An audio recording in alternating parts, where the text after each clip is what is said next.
Assalamualaikum warahmatullahi wabarakatuh.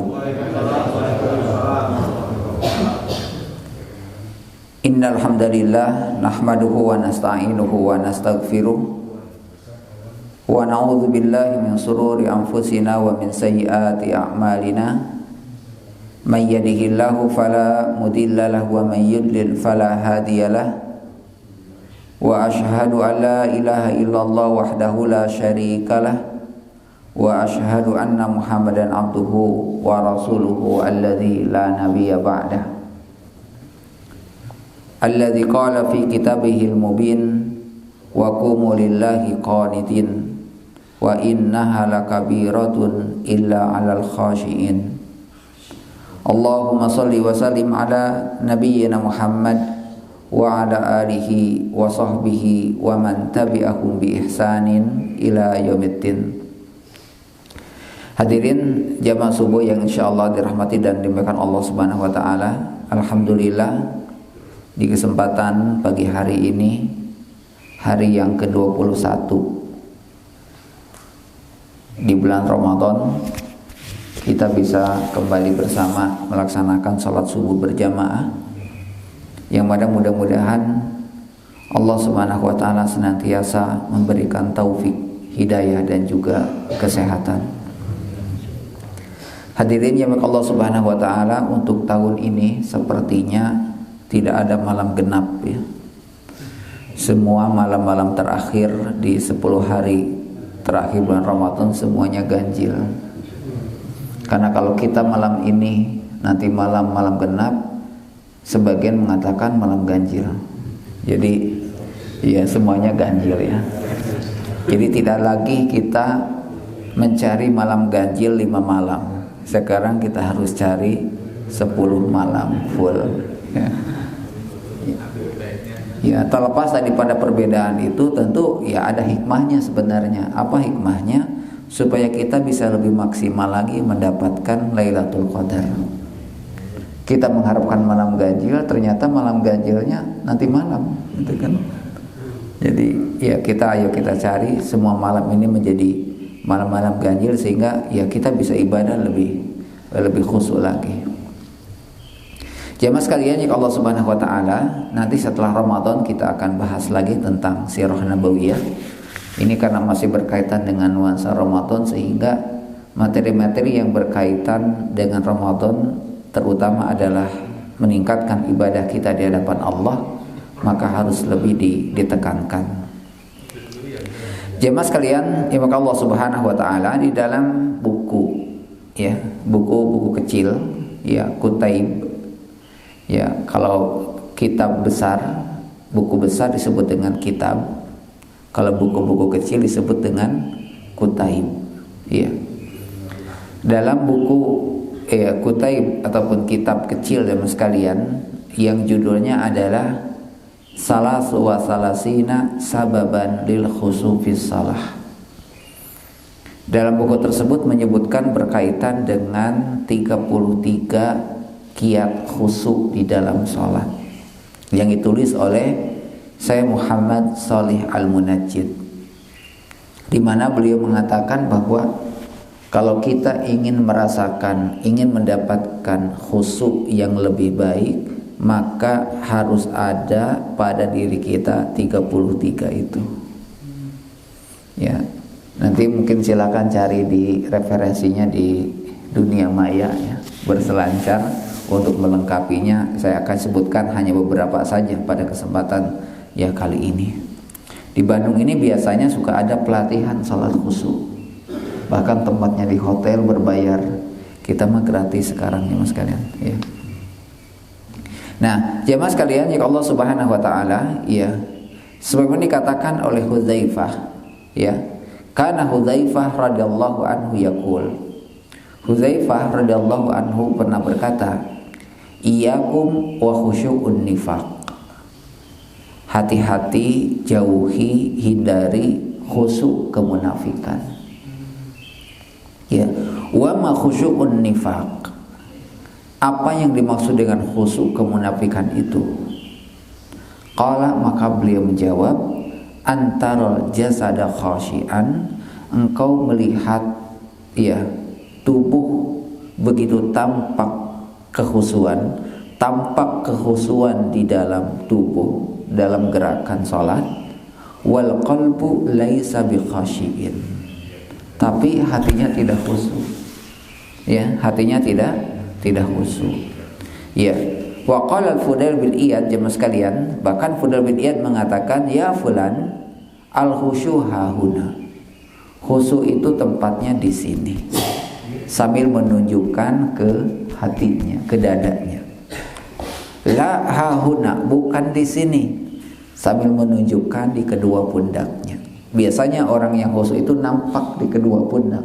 Begitu dia bersedekap, ininya kadang naik ke atas. Tatapannya melihat tempat sujud. Memang itu salah satu khusyuk, tetapi bukan hanya terlihat dari sisi fisik saja. Karena bisa jadi ada orang yang kelihatannya khusyuk dalam sholatnya, Anda tahu hatinya kemana, ya kan? Dan itu mungkin sering kita rasakan ya. Begitu Allahu Akbar, ada saja yang diingat. Ya, ada saja pikiran kita kemana itu kan. Kunci motor aja ingat, aduh itu kunci motor. Dipegang-pegang di kantong lagi sholat. Nggak ada itu kan, wah sudah hilang khusyuknya mas sekalian. Ya. Jadi khusyuk itu tadi mas sekalian di hati mas sekalian. Ya. Nah jemaah sekalian, jika Allah Subhanahu Wa Taala salah satu di antara kiat khusyuk di dalam sholat adalah, nah ini kita lagi ya akhir Ramadan ini gimana kita bagaimana kita bisa merasakan kekhusyuan lebih jemaah sekalian. Iya.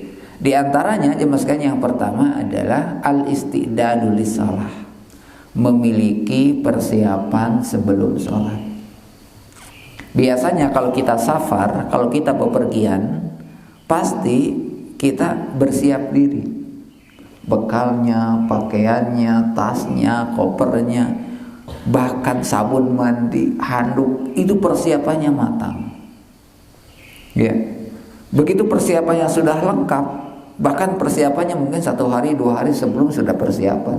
Kenapa? Karena kalau persiapannya terburu-buru, mau berangkat kemudian siap-siap, begitu berangkat aduh ketinggalan gitu. Ya.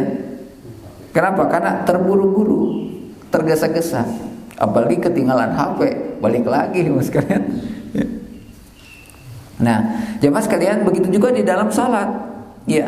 Kalau kita ingin merasakan khusyuk di dalam sholat, maka hal yang perlu kita siapkan adalah persiapan sebelum pelaksanaan sholat.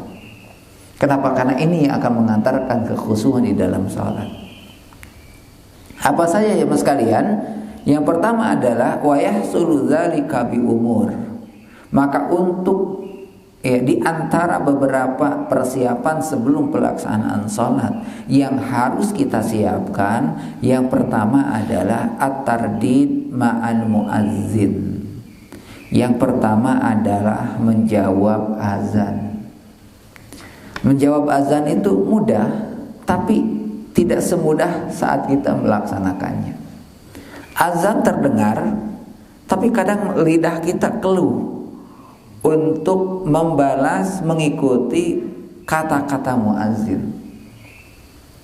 Ya, sebagaimana di dalam beberapa keterangan para ulama kita jemaah sekalian, bahkan Rasulullah telah menyebutkan ketika malaikat maut datang menghampiri kita. Ya, ketika malaikat maut terlihat oleh wajah kita. Bukan kita tidak tahu kalimat la ilaha illallah, tahu. Diucapkan tiap hari, tapi saat malaikat maut datang menjemput, tidak semua orang mampu mengucapkan itu. Bukan tidak tahu, ya tahu tapi keluh, ya berat untuk mengatakannya jemaah sekalian. Apalagi jemaah sekalian menjawab azan sambil buka puasa, itu paling susah mas sekalian.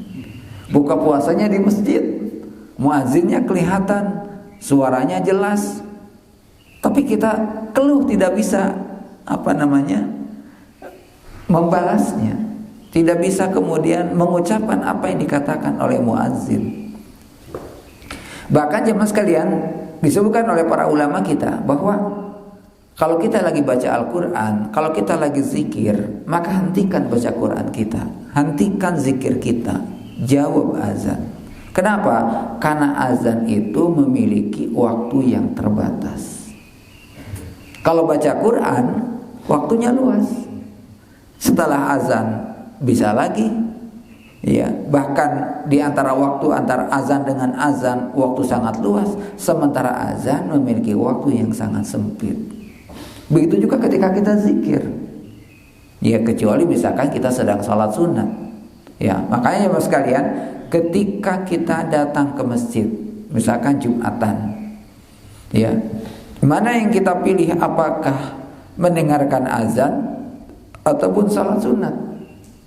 Karena dua-duanya sunnah ya Mas sekalian, ya. Tetapi kata para ulama kita, kalau azan itu memiliki waktu yang sempit, sementara sholat sunat memiliki waktu yang agak panjang, maka sebaiknya menjawab azan dulu.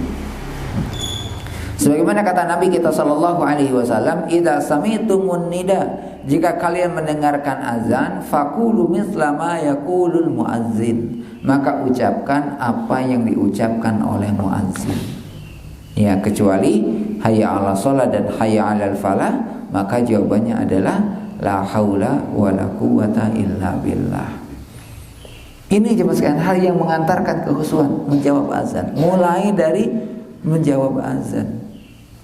Ya, kalau azan saja terdengar, kita bisa membalasnya, tapi kita tidak bisa mengucapkannya.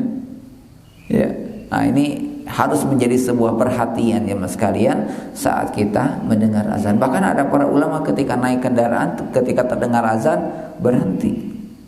Jadi katanya, kenapa? Saya ingin mendapatkan keberkahan dari menjawab azan. Ya, apalagi azan berkumandang, ngobrol kan, sampai tidak kedengaran azannya. Ya, sibuk dengan ngobrol, obrolannya juga obrolan tanggung, obrolan yang karena kalau dilihat dari sisi prioritas tidak terlalu penting gitu obrolan itu kan. Ya, makanya tadi menjawab azan yang paling berat itu adalah saat buka puasa. Bisa menjawab, bisa. Kembali kepada diri kita. Lagi makan-makan selesai jawab, berhenti dulu jawab, gitu kan. Ini yang pertama. Yang kedua adalah berdoa setelah azan. Ya, berdoa setelah azan. Sebagaimana dalam hadis Nabi kita sallallahu alaihi wasallam, "Man qala hina yasma'ul muazzin." Barang siapa seseorang yang telah mendengarkan azan, setelah azan dikumandangkan kemudian membaca. Nah, ini doa setelah azan itu beragam. Tetapi yang populer di kita, yang kita hafal, ya, dari dulu sampai sekarang bacaannya adalah Allahumma rabba hadhihi da'wati tammah wa sholatil qa'imah sampai akhir.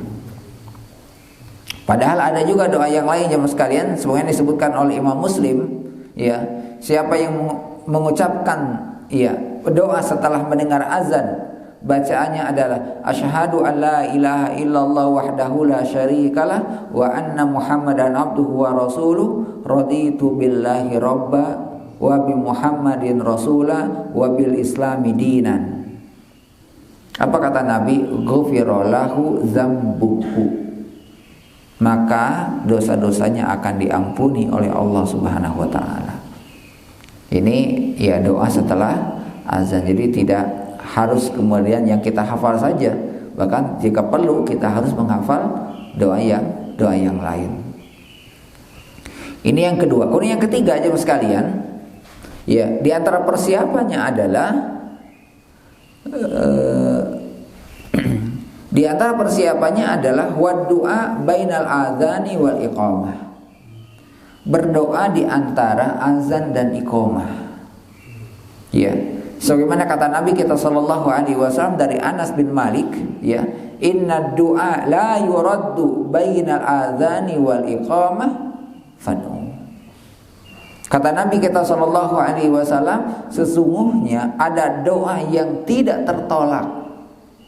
Kapan? Bainal adzani wal iqamah, di antara azan dan iqamah. Jadi kalau kita melihat di antara waktu-waktu mustajab, di antara waktu-waktu terbaik untuk berdoa adalah memilih waktu-waktu mustajab. Semua waktu baik, tapi ada waktu-waktu yang lebih baik saat kita berdoa. Misalkan ketika turun hujan, atau ketika safar, ketika bepergian, dan di antaranya adalah ya antara azan dan iqamah. Waktunya sempit, tapi menjadi waktu mustajab untuk berdoa. Makanya obrolan kita di antara azan dan iqamah itu adalah doa kita. Ya, jangan sampai obrolannya yang tidak bermanfaat itu adalah doa-doa kita. Kenapa? Karena kita ngobrol di waktu mustajab. Ya. Biasanya jemaah sekalian kita banyak berdoa itu setelah salat. Ya. Padahal setelah salat mah bukan berdoa, tapi berzikir. Tapi ada orang yang buru-buru mau pergi, habis assalamualaikum langsung ngedoa, langsung pergi. Tidak ada sunnahnya setelah doa, setelah salat itu berdoa. Sunnah setelah salat itu adalah berzikir. Makanya apa kata Nabi Shallallahu Alaihi Wasallam? Barang siapa yang membaca selesai salat, Allah astagfirullah, Allahumma anta salam, la ilaha illallah, subhanallah, alhamdulillah, Allahu akbar 33 kali, khutat khatayahu wa in kanat mithla zabadil bahri. Maka niscaya Allah akan hapuskan dosanya sekalipun sebanyak buih di lautan. Bahkan ini juga yang menjadi apa? Ya, yang menjadi alasan ketika ada sekelompok orang-orang fakir datang kepada Nabi mengadukan ada orang kaya yang pintar bersedekah. Kemudian orang-orang fakir ini mengatakan, ya Rasulullah, ya nilai ibadah kami ini sedikit. Kenapa? Ya, kalau mau dibandingkan dengan orang-orang kaya, kenapa kata Rasulullah? Kemudian orang-orang fakir mengatakan mereka bisa beribadah dan mereka bisa bersedekah.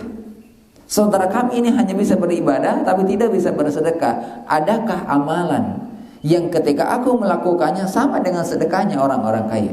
Apa kata Nabi? Baca subhanallah, alhamdulillah, Allahu akbar 33 kali setiap kali selesai sholat. Itu sama dengan sedekahnya orang kaya. Ya. Nah, jemaah sekalian, nanti setelah zikir mau berdoa, silahkan. Tidak berdoa juga tidak apa-apa. Kenapa? Karena yang terpenting setelah salat itu adalah zikir. Ya. Kenapa banyak orang berdoa setelah salat? Alasannya tadi, ya, karena masih rangkaian salat wajib. Saya tahu itu lebih baik, jemaah sekalian. Padahal kalau dilihat dari sisi waktu mustajab, bukan setelah salat, tapi malah sebelum sholat. Kapan? Di antara azan dan iqamah.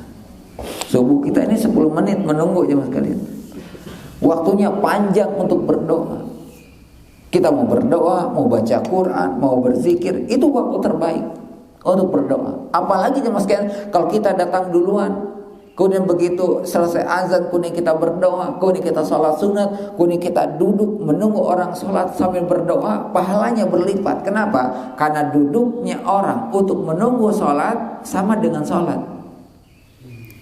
Jadi duduknya orang yang menunggu sholat, ya, menunggu orang-orang sholat, maka berapa banyak pahala yang dia dapatkan. Kenapa? Menunggu orang-orang untuk sholat.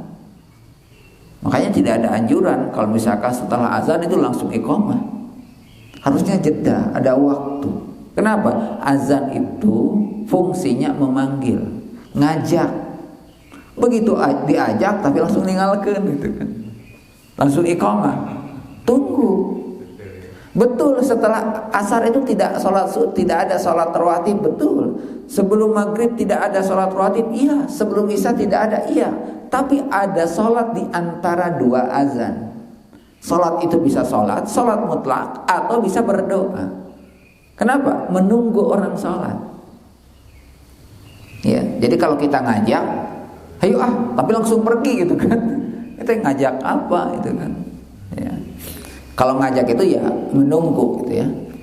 Nah, ini jadi jamaah sekalian yang Allah Subhanahu wa taala. Jadi sekali lagi bahwa di antara waktu mustajab untuk berdoa di antaranya adalah ketika ya berada di antara azan dan iqamah. Maka jadikan waktu yang sempit itu untuk apa? Memperbanyak doa kita di hadapan Allah. Kenapa? Karena itu waktu mustajab. Yang keempat, teman sekalian, hal yang perlu kita siapkan sebelum pelaksanaan sholat adalah wa ihsanul wudu. Ya, ihsanul wudu, menyempurnakan wudunya, wudu dengan sempurna. Dan di antara wudu yang terbaik kata Nabi kita sallallahu alaihi wasallam sesuai dalam hadisnya adalah man tatahhara fi baitihi. Barang siapa yang berwudu di rumah. Nah, ini kalau kita mau sholat di masjid, wudu terbaik itu di rumah. Man tatahhara fi baitihi, barang siapa yang bersuci di rumahnya, tsumma masya ila baitin min buyutillah, kemudian dia jalan menuju masjid, menuju rumah-rumah Allah Subhanahu wa taala, liyaqdiya fariidatan min faraidillah, untuk melaksanakan salat wajib, ya. Kanat khatwatahu ihdahuma tahuttu khati'atan wal ukhra tarfa'u darajah. Ya, maka apa kata Nabi kita sallallahu alaihi wasallam? Maka Allah Subhanahu wa taala akan menghapuskan kesalahan dari setiap langkahnya, dan Allah Subhanahu wa taala akan meninggikan derajatnya dari setiap langkahnya. Ya, tapi jangan juga misalkan dari rumah wudu, begitu mau masuk masjid batal, balik lagi ke rumah, ya. Ada di masjid itu kan, ya. Nggak usah merepotkan diri itu kan, apalagi rumahnya jauh. Karena lihat hadis ini, ya bukan juga begitu pemahamannya. Ya, kita sudah niat di rumah, sudah bersuci di rumah, nanti di jalan ya tawakal kita kepada Allah Subhanahu wa taala. Kalau batal ya kita tinggal wudu, tidak menghilangkan niat, tidak menghilangkan pahala sedikit pun.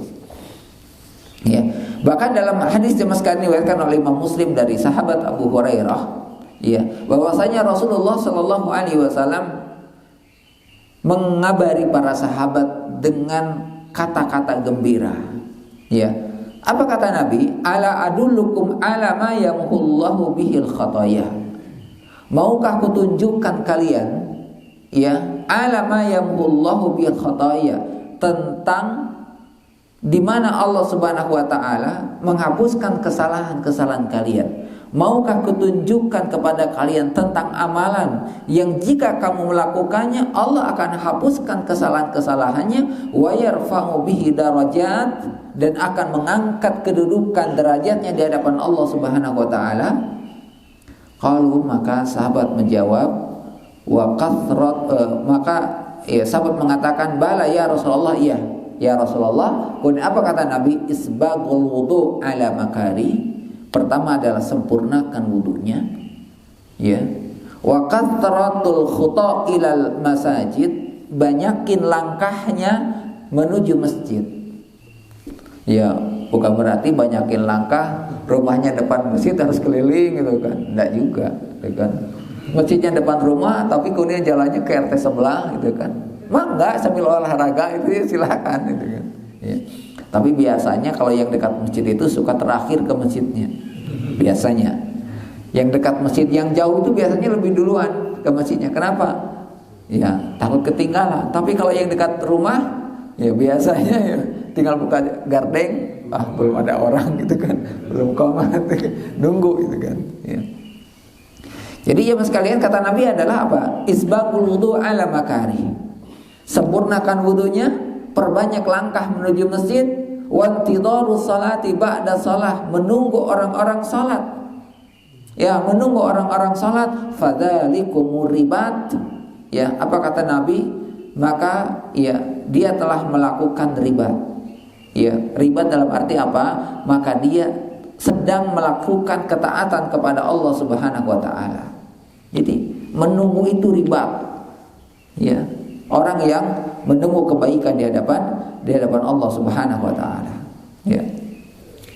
Bahkan kesempurnaan wudu itu jemaah sekalian, sebagaimana Rasulullah disebutkan dari sahabat Abu Hurairah, sami itu ya Rasulullah sallallahu alaihi wasallam, aku mendengar Rasulullah sallallahu alaihi wasallam bersabda, "Inna ummati", sesungguhnya umatku, ya'tuna yaumal qiyamah, akan datang pada hari kiamat, ghurran muhajjalin, dengan wajah yang berseri, dengan wajah yang mengeluarkan cahaya, min atharil wudu, dari bekas-bekas wudunya.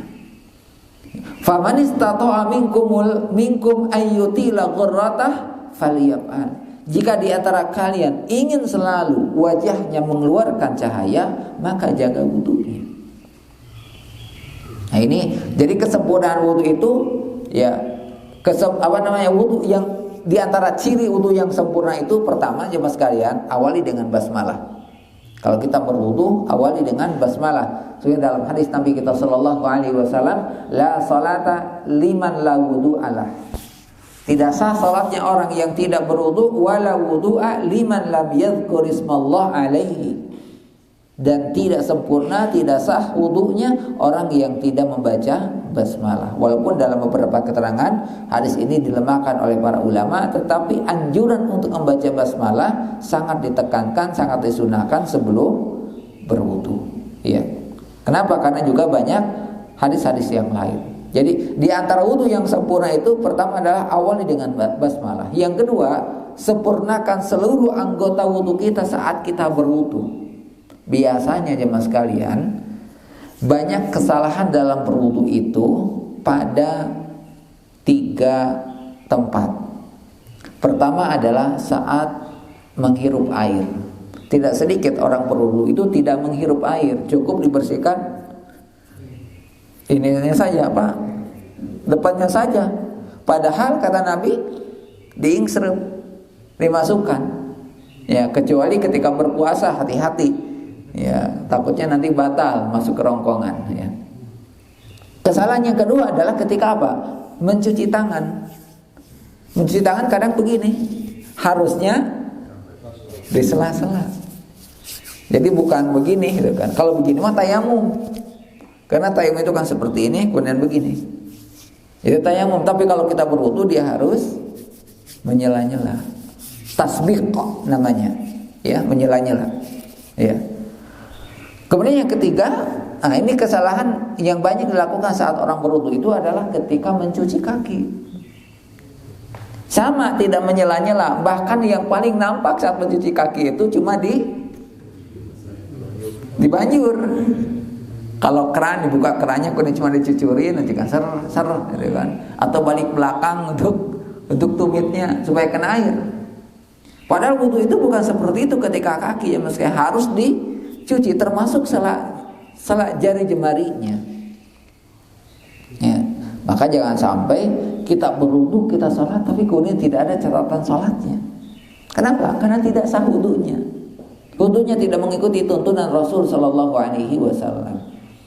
Nah, itu yang paling banyak nampak kesalahan dalam berwudu. Yang paling jelas lagi, yang paling sangat nampak itu saat mencuci kaki. Itu paling banyak ya mas kalian. Makanya Rasulullah mengingatkan dalam hadisnya, wailul lil aqabi minan nar. Ya, neraka wailah. Ya, neraka wailul lil aqab. Wail lil aqab, tumit-tumit kalian, kecelakaanlah tumit-tumit kalian. Minan nar, dia akan dimasukkan ke dalam api neraka. Maksudnya apa ya mas sekalian? Ada salah satu bagian dari anggota tubuh kita yang tidak terkena air. Belang wudunya. Ya, belang wudunya. Nah, ini diantara kesempurnaan berwudu. Jadi awali basmalah, sempurnakan cucian, ya, usapan saat kita berwudu. Yang ketiga akhiri dengan doa. Ya, akhiri dengan doa. Ya, makanya apa kata Nabi kita sallallahu alaihi wasallam? Ma minkum min ahadin yatawadda fayusbigul wudu. Barang siapa di antara kalian yang berwudu dan menyempurnakan wudunya, kemudian berdoa, membaca syahadat, asyhadu alla ilaha illallah wahdahu la syarikalah wa asyhadu anna Muhammadan abduhu wa rasuluh, illa futihat lahu abwabul jannah. Kecuali Allah akan bukakan pintu surga. Ini kalau kita beribadah sesuai dengan tuntunan ya Rasul sallallahu alaihi wasallam. Nah, ini wudu dengan sempurna. Kemudian yang lainnya mas sekalian, persiapan yang harus kita lakukan sebelum sholat itu adalah bersiwak. Bersiwak. Maksudnya apa? Membersihkan mulut kita, membersihkan gigi kita ya mas sekalian. Kenapa? Karena ya di dalam hadis Nabi disebutkan tahiru afwahikum lil Quran. Ya, bersihkan mulut kalian. Kenapa? Karena akan digunakan untuk membaca Al-Quran. Laula an asyqa ala ummati, andaikan ya tidak memberatkan kepada umatku, la amartuhum bisiwak, maka aku akan perintahkan wajib kepada kalian untuk membersihkan giginya setiap kali akan sholat. Karena jemaah sekalian ya Allah Subhanahu wa taala, kalau kita sholat kemudian mulut kita masih ada sisa-sisa makanan, apalagi masih ada rasa setelah buka puasa, kemudian kita sholat kita pasti tidak nyaman. Begitu takbir masih ada rasa, ya rasa es buah masih terasa, kurma masih terasa, koma air menyelap, ada yang tertinggal. Ya, kalau ada yang tertinggal mengganjel aja di mulut kita, di gigi kita, pasti semua orang itu merasakan ada ketidaknyamanan. Gigi kita itu pasti tidak nyaman. Ya, kenapa? Karena ada yang menghalangi. Lidah kita pasti tidak nyaman. Begitu sholat, maka lidah kita main. Apa ingin mengeluarkan? Ya, sisa-sisa makanan. Nah, bagaimana nanti kalau dapat? Begitu.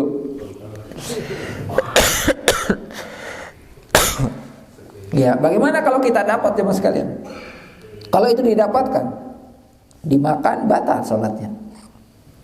Ditelan misalkan, telan aja, batal sholatnya. Kenapa? Karena makanan itu berasal dari luar. Ya, kalau sholatnya sendirian, ya palingan ke wajah, ke samping kiri, kemudian buang. Kalau sendirian, kalau berjamaah, jangan seperti itu, gitu kan?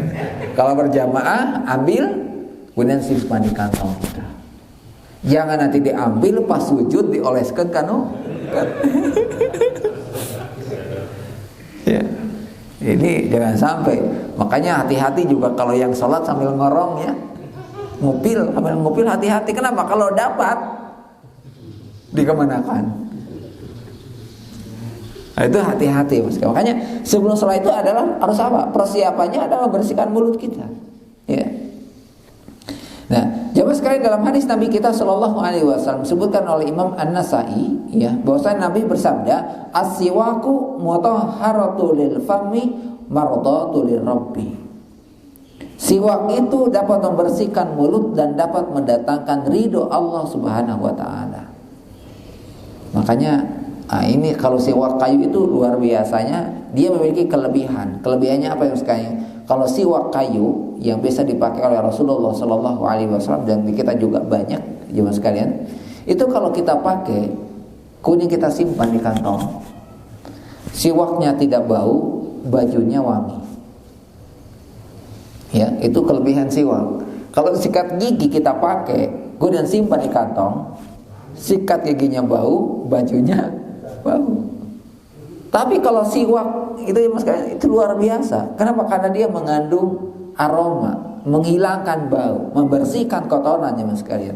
Ya, maka sangat penting kita kemudian membersihkan mulut kita, ya. Kemudian Mas sekalian, ya, hal yang bisa mendatangkan kekhusyuan sebelum pelaksanaan sholat adalah, jadi selain membersihkan mulut kita adalah apa? Menggunakan pakaian yang bersih.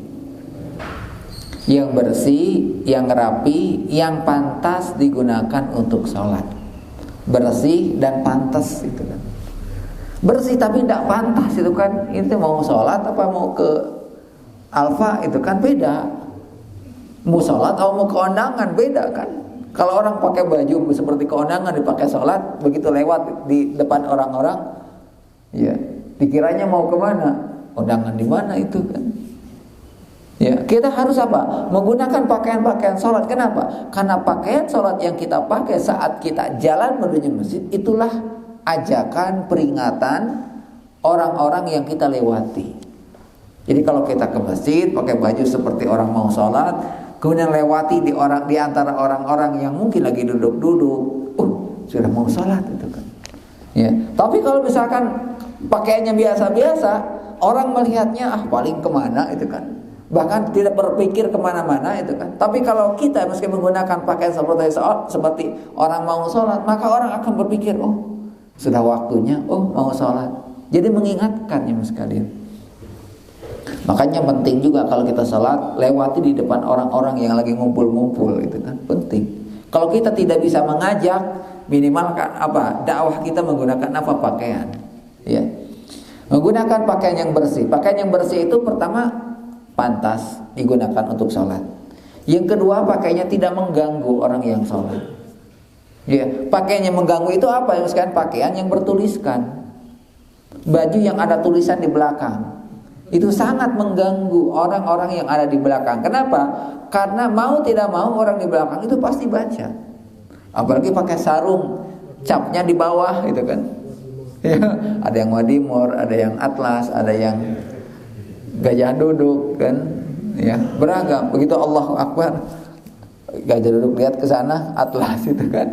Nah, itu menghilangkan khusyuan. Makanya kalau kita pakai sarung sekalian, ya, tulisannya simpan di atas, di gulung atau di depan.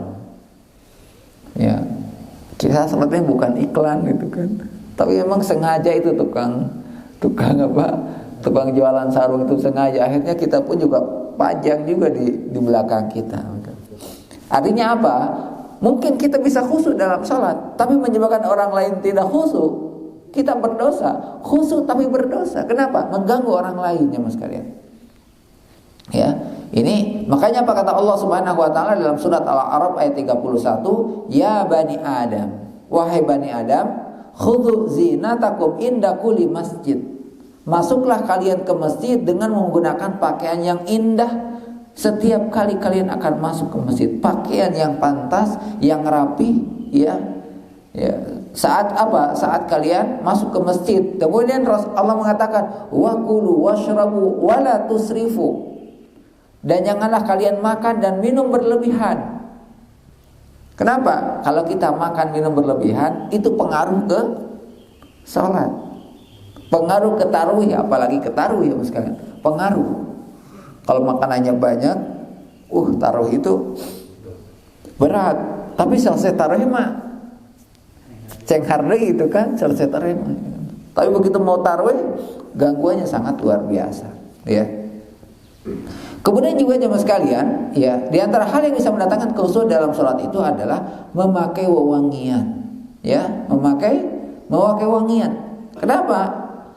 Menunjukkan bahwa kalau kita sholat itu harus wangi, tidak menggunakan pakaian yang bau. Kenapa? Bau itu kan mengganggu orang di sekitar kita. Coba kalau kita berdiri di samping kiri kanan orang yang bau itu kan.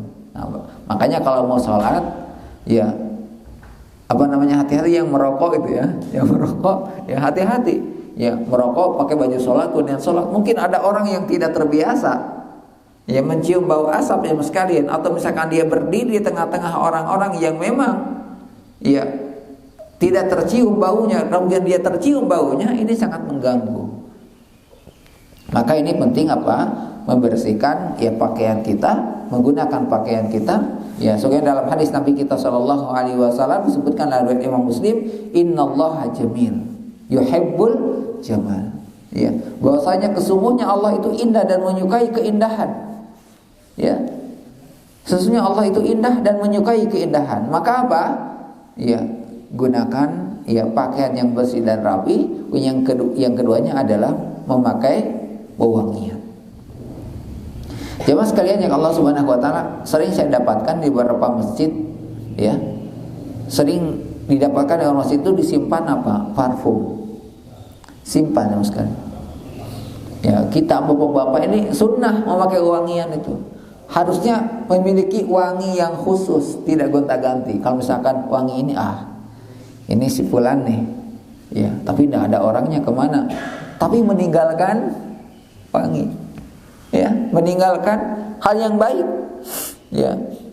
Jangan sampai kita meninggalkan hal yang buruk. Aduh, ini bau usahanya. Oh, si anu itu kan. Jadi meninggalkan yang negatif. Kita harus meninggalkan yang baik. Ya, wakaf itu jemaah sekalian bisa wakaf wangian. Sekarang kalau parfum yang non alkohol itu kan murah, kecil-kecil, kan, simpan di dekat-dekat masjid. Mungkin ada orang sholat mau pakai, dipakai, bahkan bisa berbagi, itu luar biasa.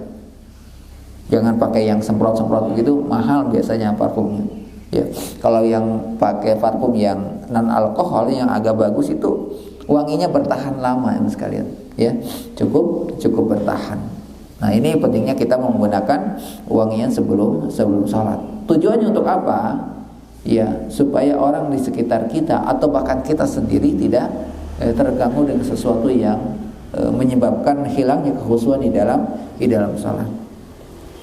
Ya, kemudian juga ya mas kalian, perlu juga diperhatikan adalah di dalam sholat, ya hal yang bisa mendatangkan kekhusyuan di dalam sholat, bentuk persiapannya adalah apa?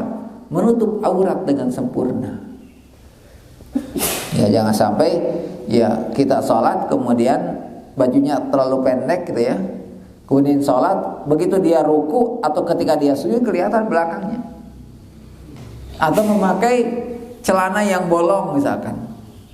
Ya, sementara auratnya laki-laki adalah dari pusar sampai dari pusar sampai lutut. Jika terbuka, jika terlihat, maka rusak sholatnya. Kenapa? Karena terbuka auratnya.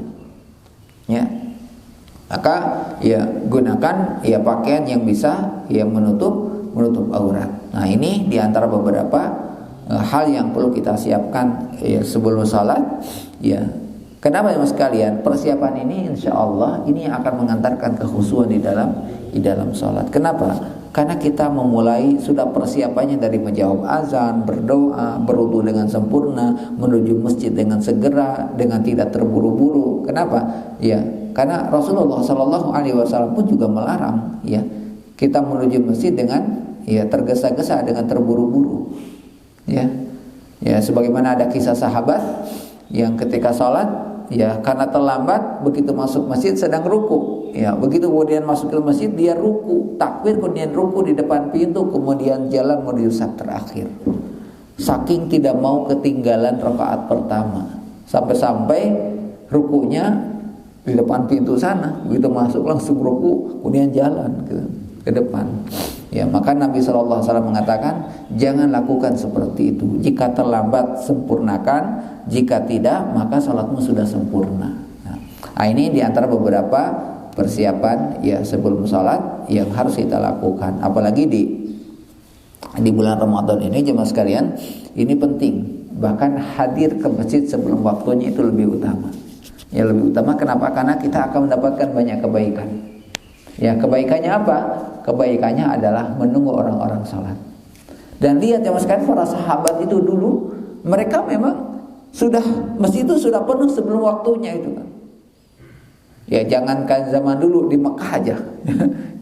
Ya di Mekah di Masjid Nabawi atau di Mekah aja sebelum waktunya orang-orang sudah penuh. Ya begitu qomat langsung diem. Ya, tapi sebelum qomat berdoa, berzikir, ya, tawaf dan sebagainya, terus beribadah kepada Allah. Tapi begitu iqamah langsung terhenti dengan sendirinya, langsung merapihkan, meluruskan safnya dengan sempurna. Nah, sehingga jemaah sekalian dengan persiapan tadi, insya Allah ini akan mengantarkan kekhusyuan di dalam sholat. Yang 32-nya silahkan nanti dibaca. Nanti kalau misalkan di HP bisa dicari tentang 33 qiyat khusyuk dalam sholat, ada PDF-nya. Silakan ya walaupun terjemahan ringkas ya. Ya, terjemahan ringkas ya. Ada PDF-nya tapi hanya poin-poin pentingnya saja. Kalau mau cari bukunya silakan cari bukunya 33 qiyat khusyuk di dalam sholat. Penerbitnya kalau tidak salah Pustaka Al-Kautsar.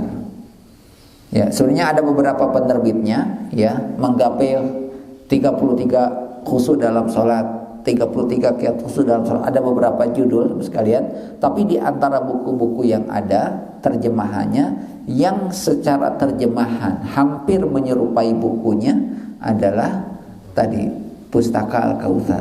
Silakan saja dicari karena kalau ke toko buku kadang agak susah ya ke toko bukunya sekarang karena